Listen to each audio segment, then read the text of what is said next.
তো আগের ভিডিওতে তোমরা দেখেছো যে আমরা মোবাইলটা জমা দিয়ে মন্দিরের ভেতরে পুজো দিতে চলে গিয়েছিলাম।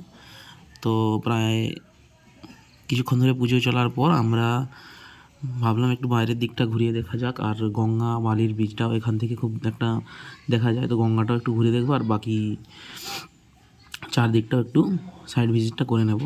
তো শুধু আমরা একা কেন দেখবো, তোমরাও দেখতে থাকো, ভিডিওর সঙ্গে থাকো। কোন দিকে যাবি? ওদিকে যাবো? এদিকে শুধু কিছুই নেই, একটা বাজারের মতো আছে। যাবি এদিকে? এদিকে কি করছিস? হ্যাঁ সেটাই, ওদিকে বেকার যাওয়া, কিছু কিনবো নি, যেমন কি করবো, গেলেই হচ্ছে ডাকবো স্যার। একটা লোক ধরতে হবে ছবি তুলে দেওয়ার জন্য।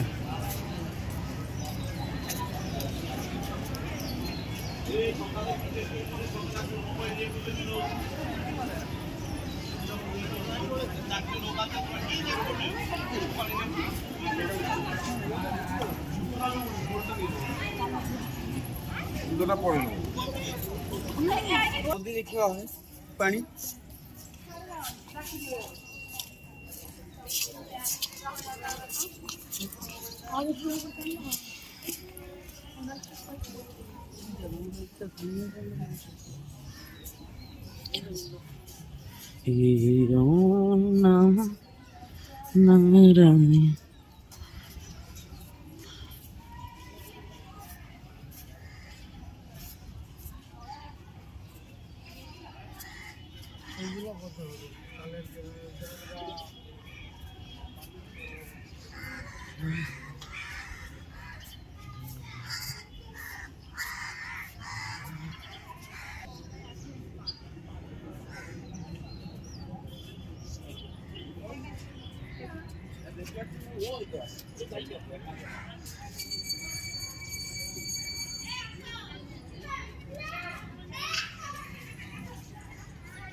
তো গাইজ এখান থেকে কিন্তু তোমরা একটা দারুণ ব্যাকগ্রাউন্ড পেয়ে যাবে এবং দারুণ কিছু ফটো ক্লিক করতে পারবে। তো আমরাও এখানে কিছু ফটো ক্লিক করেছিলাম, তোমরা হয়তো আমার ইনস্টাগ্রাম পেজে দেখেই নিয়েছো নিশ্চয়ই।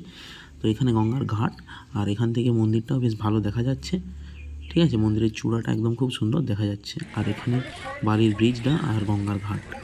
তো দেখা হচ্ছে অন্য কোনো ভিডিওর সাথে, ততক্ষণের জন্য টাটা।